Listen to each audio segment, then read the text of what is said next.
बांग्लादेश में एक बार हिंसा फिर से भड़क उठी है। बांग्लादेश में जिहादियों ने मारकर एक शख्स को फूंक दिया। हम बात कर रहे हैं दीपू दास की। कौन है आखिर वो दीपू चंद्र दास, जहां पर एक बार फिर से बांग्लादेश में सड़कों पर आवाम है। नमस्कार, आप देख रहे हैं न्यूज़ 18 का डिजिटल प्लेटफॉर्म। मैं हूं आपके साथ श्रुति श्रीवास्तव।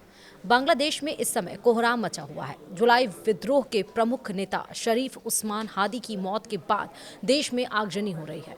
हर तरफ नारेबाजी हो रही है। देश में जहां हादी की मौत के बाद से हंगामा मचा हुआ है, तो वहीं दूसरी तरफ बांग्लादेश में एक हिंदू युवक की पीट कर हत्या कर दी गई है। युवक का नाम दीपू चंद्र दास बताया जा रहा है।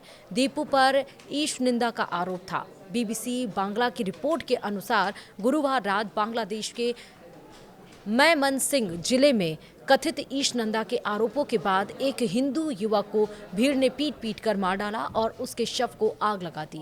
देश में जारी अशांति के बीच इस घटना ने अल्पसंख्यकों और मीडिया संस्थानों पर बढ़ते हमलों को लेकर चिंताएं और गहरी कर दी हैं। यह घटना भालुका उपजिला के स्क्वायर मास्टर बाड़ी इलाके के डुबालिया पाड़ा में हुई है। भालुका थाने के ड्यूटी ऑफिसर रिपिन मियां ने बीबीसी बांग्ला को बताया कि गुरुवार रात करीब 9 बजे कुछ उत्तेजित लोगों के एक समूह ने पैगंबर का अपमान करने के आरोप में दीपू को पकड़ लिया और उसकी पिटाई कर दी। इसी के बाद भीड़ ने पहले शव को पेड़ से बांधा, फिर उन्होंने उसके शव को आग के हवाले कर दिया। सूचना मिलने के बाद पुलिस मौके पर पहुंची है। हालातों पर काबू पाया गया है। शव को बरामद कर पोस्टमार्टम के लिए मैमनसिंह मेडिकल कॉलेज अस्पताल के मुर्दाघर यानी कि पोस्टमार्टम हाउस में भेजा गया है। फिलहाल कोई मामला दर्ज नहीं किया गया है।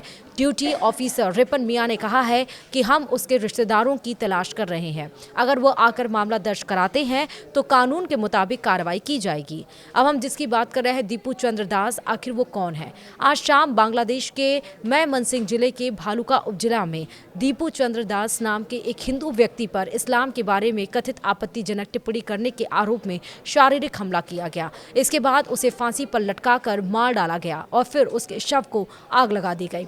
सामने आई जानकारी के मुताबिक दीपू दास एक मामूली काम करने वाला व्यक्ति था। पुलिस ने जानकारी दी है कि वो एक स्थानीय गारमेंट फैक्ट्री में काम करता था, साथ ही वो किराए के घर पर रहता था।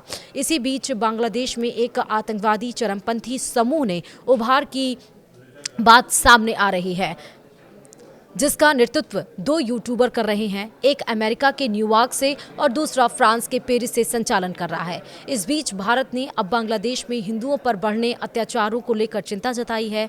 नई दिल्ली में विदेश मामलों की संसदीय स्थायी समिति ने कहा है कि बांग्लादेश के हालात जटिल बनते जा रहे हैं। संसद में पेश की गई एक रिपोर्ट में समिति ने कहा, अगस्त 2024 की राजनीतिक घटनाओं ने भारी अस्थिरता और अनिश्चितता पैदा कर दी है, जहां हिंसा, हमले और अल्पसंख्यकों, जनजाति समुदाय, मीडिया समूहों, पत्रकारों को डराने धमकाने की घटनाएं आम होती जा रही हैं। जहां एक तरफ हिंदू युवक की मौत का मामला सामने आया है, वहीं बांग्लादेश में जुलाई विद्रोह के प्रमुख नेता शरीफ उस्मान हादी की मौत पर भी हंगामा दिखाई दे रहा है।